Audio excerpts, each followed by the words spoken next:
अस्सलाम वालेकुम। आमिर मकसूद बसरा अज दी पंजाबी कहानी दे नाल। अज दी कहानी च एक जिमीदार अपने डेरे ते बैठा होंदा है ते ओहदे कोल इलाके दा दरवेश होंदा है।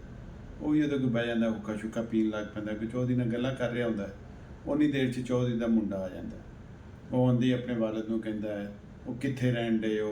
ਸਾਡੇ ਇਰਦ ਗਿਰਦ ਚਾਚੇ ਬਾਬੇ ਸ਼ਰੀਕਾ ਸਾਰਾ ਰਹਿਣ ਡਿਆ, ਨਾ ਉਹਨਾਂ ਨੂੰ ਦਿਨੇ ਸਕੂਨ ਨਾ ਰਾਤੀ ਸਕੂਨ। ਉਹ ਖੈਰ ਬੜੀਆਂ ਸ਼ਿਕਾਇਤਾਂ ਲਾਉਂਦਾ ਉਹਨਾਂ ਦੀ ਸ਼ਰੀਕੇ ਦੀ। ਦਰਵੇਸ਼ ਚੁੱਪ ਕਰਕੇ ਸੁਣਦਾ ਰਹਿੰਦਾ। ਫਿਰ ਉਹ ਕਹਿੰਦਾ, ਅੱਬਾ ਆਪਾਂ ਲਾਹੌਰ ਸ਼ਿਫਟ ਹੋ ਜਾਈਏ ਜਾਂ ਕਿਤੇ ਸ਼ਹਿਰ ਜਿਹੜਾ ਵੀ ਨੇੜੇ ਹੋਏ ਉੱਥੇ ਸ਼ਿਫਟ ਹੋ ਜਾਂਦੇ। ਅਤੇ ਮੈਂ ਤੰਗ ਆ ਗਿਆ ਤੇਰੀ ਬਰਾਦਰੀ ਤੋਂ, ਤੇਰੇ ਮਹੱਲੇ ਤੋਂ, ਅਤੇ ਚੱਲੀਏ। ਮੈਂ ਇਕੱਲਾ ਇਕੱਲਾ ਤੇਰਾ ਪੁੱਤਰ ਹਾਂ ਅਤੇ ਆਪਾਂ ਇੱਥੇ ਰਹਿ ਕੀ ਕਰਨਾ ਹੀ ਦੱਸ। ਉਹ ਵਿਚਾਰਾ ਸਮਝਾਉਣ ਦੀ ਕੋਸ਼ਿਸ਼ ਕਰਦਾ ਚੌਧਰੀ, ਲੇਕਿਨ ਮੁੰਡਾ ਦੇ ਤੇੜਾ ਰਹਿੰਦਾ। ਦਰਵੇਸ਼ ਚੁੱਪ ਕਰਕੇ ਚਲਾ ਜਾਂਦਾ।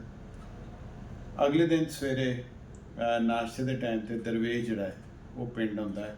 ਆ ਕੇ ਉਹਨਾਂ ਦਾ ਬੂਹਾ ਖੜਕਾਉਂਦਾ ਉਸ ਚੌਧਰੀ ਦਾ। ਚੌਧਰੀ ਬੇਟਾ ਮੰਜੀ ਦੇ ਨਾਸ਼ਤਾ ਕਰ ਰਿਹਾ ਹੁੰਦਾ ਅਤੇ ਮੁੰਡਾ ਆ ਕੇ ਦਰਵਾਜ਼ਾ ਖੋਲ੍ਹਦਾ, ਕਹਿੰਦਾ, ਹਾਂਜੀ ਬਾਬਾ ਜੀ। ਕਹਿੰਦਾ, ਪੁੱਤਰ ਅੱਲਾ ਦੇ ਨਾਂ ਦੇ ਉੱਤੇ ਦਰਵੇਸ਼ ਤੁਹਾਡੇ ਦਰ 'ਤੇ ਆਇਆ ਅਤੇ ਤੈਨੂੰ ਪਤਾ ਦਰਵੇਸ਼ਾਂ ਨੂੰ ਨਾ ਨਹੀਂ ਕਰੀਦੀ, ਨਹੀਂ ਤਾਂ ਫਿਟਕ ਜਾਂ ਤਵੀਜ਼ ਪੈਂਦਾ ਅਤੇ ਸਭ ਕੁਛ ਅੱਲਾ ਲੈ ਜਾਂਦਾ। ਅਤੇ ਦੱਸ ਦਰਵੇਸ਼ ਨੂੰ ਨਾ ਕਰੇਗਾ?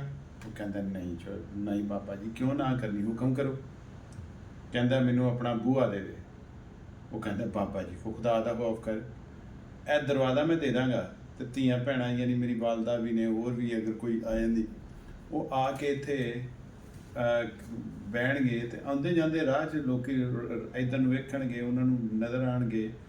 ਬੇਪਰਦਗੀ ਹੁੰਦੀ ਹੈ, ਨਾ ਕਰੋ। ਕਹਿੰਦਾ, ਨਹੀਂ ਬੇਪਰਦਗੀ ਕਾਹਦੀ?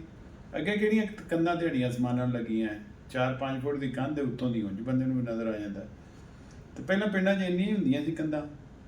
ਅਤੇ ਉਹ ਕਹਿੰਦਾ, ਨਹੀਂ ਬਾਬਾ ਜੀ ਨਹੀਂ। ਕਹਿੰਦਾ, ਚੱਲ ਫਿਰ ਆਪਣੀਆਂ ਕੰਧਾਂ ਦੇ ਦੇ।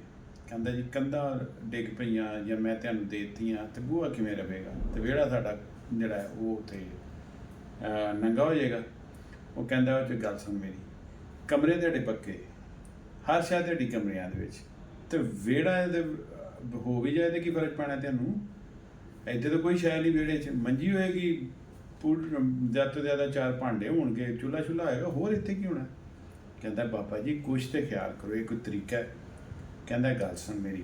ਹੁਣ ਬਜ਼ੁਰਗ ਉਹਨੂੰ ਦੱਸਣ ਲੱਗ ਪਏ। ਕਹਿੰਦਾ, ਨੇ ਪੁੱਤਰ ਇਹਨਾਂ ਕੰਧਾਂ ਜਾਂ ਇਹਨਾਂ ਬੂਹਿਆਂ ਦੀ ਵਜ੍ਹਾ ਨਾਲ ਤੁਸੀਂ ਇੱਥੇ ਨਹੀਂ ਬੈਠੇ, ਇਹਨਾਂ ਦੀ ਵਜ੍ਹਾ ਨਾਲ ਤੁਹਾਡੇ ਵਾਲਦਾ ਜਾਂ ਤੁਹਾਡੀਆਂ ਭੈਣ ਜਿਹੜੀ ਹੈ ਜਾਂ ਸਾਡੀ ਧੀ ਕੋਈ ਵੀ ਜਿਹੜੀ, ਉਹ ਬਾਹਰ ਅੰਦਰ ਨਿਕਲਦੇ ਨੇ। ਉਹ ਕਦੀ ਦੁਪੱਟੇ ਦਾ ਖਿਆਲ ਹੁੰਦਾ, ਕਦੀ ਨਹੀਂ ਵੀ ਹੁੰਦਾ। ਅਤੇ ਇਹ ਜਿਹੜੀ ਇਹ ਤੁਹਾਡੀ ਚਾਰ ਦੀਵਾਰੀ ਦੀ ਵਜ੍ਹਾ ਨਾਲ ਨਹੀਂ, ਕਿਉਂਕਿ ਕੰਧ ਉੱਤੋਂ ਬੜੇ ਆਰਾਮ ਨਾਲ ਝਾਤੀ ਪੈਂਦੀ, ਜੇ ਨਾ ਪੈਂਦੀ ਉਹ ਤਾਂ ਛੱਤਾਂ ਤੋਂ ਵੀ ਪੈ ਜਾਂਦੀ ਹੈ। ਇੱਥੇ ਬੈਠੇ ਹੋ ਤੁਸੀਂ ਇੱਜ਼ਤ ਮਾਨ ਦੇ ਨਾਲ, ਆਪਣੀ ਬਰਾਦਰੀ ਦੀ ਵਜ੍ਹਾ ਨਾਲ, ਆਪਣੇ ਮਹੱਲੇਦਾਰੀ ਦੀ ਵਜ੍ਹਾ ਨਾਲ, ਜਿੱਥੇ ਤੇਰੇ ਦਾਦੇ ਦਾ ਹਯਾ ਸੀ, ਤੇਰੇ ਵਾਲਦ ਦਾ ਹਯਾ ਸੀ। ਅਤੇ ਜੇ ਕਿਸੇ ਵੀ ਸ਼ਹਿਰ ਚੱਲ ਜਾ, ਕਿਤੇ ਵੀ ਚੱਲ ਜਾ, ਅਤੇ ਜਿੰਨੀਆਂ ਮਰਜ਼ੀ ਕੰਧਾਂ ਬਣਾ ਲਈ, ਤੂੰ ਬੇਆਸਰਾ, ਬੇਦਰਵਾਜ਼ਾ, ਬੇਕੰਧ ਹੀ ਬਹਿਣਾ ਜਦੋਂ ਤੱਕ ਉੱਥੇ ਤੇਰੀ ਬਰਾਦਰੀ, ਤੇਰੀ ਮਹੱਲੇਦਾਰੀ ਇਸਟੈਬਲਿਸ਼ ਨਾ ਹੋਈ ਜਾਂ ਲੋਕਾਂ ਦੇ ਨਾਲ ਤੇਰੇ ਤਾਲੁਕਾਤ ਨਾ ਬਣੇ। ਅਤੇ ਇਹਨੂੰ ਮਿੱਠਾ ਮੇਵਾ ਸਮਝ, ऊंचा नीचा आ ਜਾਂਦੀਆਂ ਨੇ। तो कोई ख्याल कर पुत्र, ना प्यो ਨੂੰ तंग कर।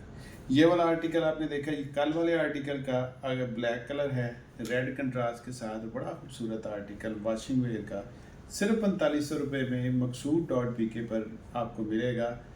MAQSOOD.pk ज़रूर विज़िट करें। फ्री होम डिलीवरी पे ऑर्डर दें, आप यकीनन अप्रिशिएट करेंगे इस पे मौजूद हर चीज़ को। अब आपसे इजाज़त चाहते हैं। अल्लाह हाफिज़।